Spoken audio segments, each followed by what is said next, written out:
Good morning. Assalamu alaikum everyone. Mayam ngarang akhoi moirangda kokta gi pangal singi pochai puthok pujinda munba khotpa lakpa tawbagi mawong manba madugi do yamna nungaite matungda mukhanna akhoi gi mete silinau sing moirang lebiriba singna thokan bidanaba honabiyo amadi thokan birakano tawbigano adoga akhoi gi Manipur police ki commando amadi police sing na yam fazana asogapan yahanda bida rescue tawkiba amadi madugi pochai lakani phoigani tawriba kangu singdu bo fazana tanthok kedoraga shape oina problem du bo solve tawkiba yam thanks tawi aduga comment da yamna mema inai go kai no mema ma adugi mem do comment piri ba silinau singda maga ai haijege na khoigi comment du na maram moiraga ngasi achak ko maidagi heiraga ni ama sigadabda ani siba ahum sigadabda manga siba mem yauribani mado nakhoina piriba comment nakhoina piriba khatna haliba saina haliba do madugi pap soidana nakhoi su phangani ko aduga khoi moirang da leiriba maitai amadi maitai pangali chilinau singsu mamang da sumya mama khana saina ba sumaina pochai mul hore bazar imphal chatpada sumai ta hore sim masing thingam dana thokre ko masi akhoi gi morang da leiriba maitai chilinau singda yamna aina kaigumba afilam tang tawjaningi madudi hojik leiriba Manipur gi situation che maitai je khoi major communities oraga chaw sang na khoi loi oira leirimi adu na khoi ji kari fiba na khoi ji kari fibam da hojik si hojik khoi gi naning tamna haibadi maitai ji maning tamna Manipur da hingba ngambana de amadi wakat kholao ma pen da bagi handak torbung bangla da siriba dagi otherwise mafam kya da dagi adugi protest to basang bada siriba sigi mayam sing sigi ngasi foda fazana justify idea sumaran natraga na masigi wakat kholao ji fazana reasonable oiba ta khiba leiba nateba masi leiri ngai da amuk akhoi gi pangal sing sida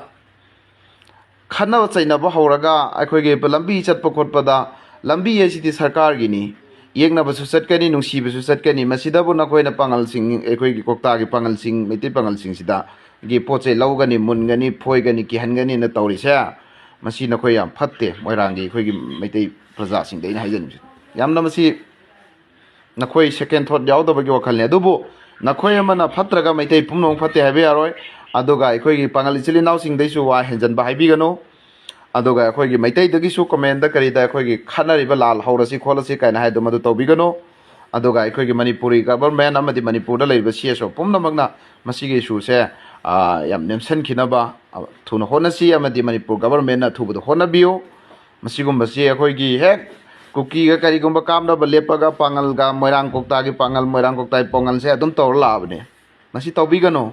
moirang kokta gi pangal singna laukhiba so overall me amama akhoi iramdam sigi handaki lan sida lei mayam da su hena khangi maitai chili nawna chudum phongna media da kaida mayam laujari duni function da kaida aduna masida yamna ngang na ngai haina ngai masak oide aduna chili naw sing ekhoina hujik sida kaigumba ma hek one sided oibada haina riba ngang na riba sing se kudak te lebiyo masina ekhoi tungi mai chak na ba mai kai lambi moira kani aduna hujik lai riba lansi kanasu tabi naba madi ubi naba laiba nate pak aduna akhoi na khoi sokna raga phuna raga munna raga mangja ga dosi kana no haibase masi si akhoi khaktang neba kana to pasu nateba Manipur laiminaba Manipur gi citizen Manipur gi praja neba aduga amaga haige maitai silinau sing da akhoi gi moirang gi singse atai di nate ko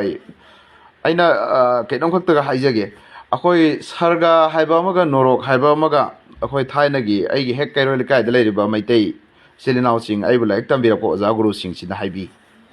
ado hujik leiriba Manipur gi maitai silinau sing ji sarga norok sing che khara kauthokpa male masi ningsing ba phai aina phaba tawraga di sorgi manakta phaba phangani aina phataba tawraga di sorgi manakta phataba phangani masi gi pumna maksi hana di akhoi gi maitai gi oja guru sing si amna toin hairami ado wasakpa ka ji yam kinarami ko ado hojikti akhoi gi Manipur valley sida dum sargasu norok suni na khanba mioi khara yaure adum sida lo shalage koi mapang ju thokpa yadre aduna Manipur gi any valley manung sida akhoi hero oiraga ꯑꯗꯨꯝ ꯂꯣꯏꯁꯜꯂꯒꯦꯅ ꯈꯟꯕꯗꯣ ꯃꯗꯨ ꯂꯥꯟꯒꯅꯤꯀꯣ ꯏꯆꯤꯜ ꯏꯅꯥꯎꯁꯤꯡ ꯁꯤꯕ ꯍꯥꯏꯁꯤꯗꯤ one day will B ꯁꯤꯔꯗꯕꯅꯤ ꯁꯤꯕꯗ ꯀꯔꯤꯁꯨ ꯄꯨꯔꯣꯏ ꯑꯗꯨꯅ ꯑꯩꯈꯣꯏ ꯁꯤꯗ꯭ꯔꯤꯉꯩ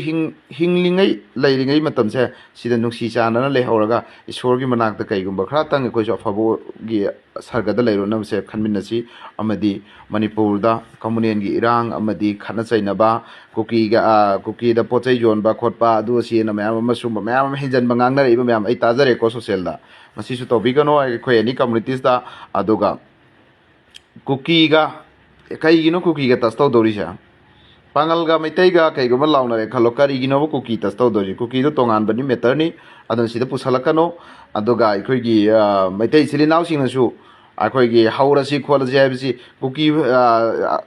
ꯕꯦꯠ ꯀꯃꯦꯟ ꯄꯤꯔꯤꯕꯁꯤꯡ ꯀꯨꯀꯤ ꯐꯥꯎ ꯂꯥꯛꯅꯕ ꯉꯝꯗ꯭ꯔꯤꯅ ꯑꯩꯈꯣꯏꯅ ꯄꯥꯡꯒꯟꯒ ꯑꯃ ꯍꯧꯔꯗꯤ ꯃꯅꯤꯄꯨꯔꯁꯤꯗꯤ ꯀꯔꯤ ꯑꯣꯏꯈꯤꯅꯤ ꯁꯨꯃꯥꯏꯅ ꯁꯤꯗ ꯒ꯭ꯌꯥꯟ ꯇꯥꯅꯔꯁꯦꯕ ꯑꯗꯨꯅ ꯅꯈꯣꯏꯒꯨꯝꯕ ꯑꯃꯅꯤꯅ ꯍꯦꯛꯇ ꯃꯅꯤꯄꯨꯔꯁꯤ ꯄꯥꯟꯕ ꯃꯅꯤꯄꯨꯔꯁꯤ ꯉꯥꯛꯄ ꯃꯅꯤꯄꯨꯔꯁꯤ ꯆꯂꯥꯏꯕꯒꯤ ꯇꯥꯏꯞꯇ ꯐꯃꯨꯡꯗ ꯍꯤꯞꯄꯒ ꯀꯣꯃꯦꯟ ꯅꯝꯃꯤꯕꯁꯤꯡ ꯅꯈꯨꯠꯁꯤꯡꯗꯣ ꯐꯖꯅ ꯆꯨꯝ ꯅꯝꯕꯤꯌꯨ ꯍꯥꯏꯕꯁꯤ ꯊꯝꯃꯒ ꯃꯇꯥ ꯁ꯭ꯋꯥꯏ ꯂꯣꯏꯁꯤꯟꯖꯔꯤ ꯊꯦꯡꯛ ꯌꯨ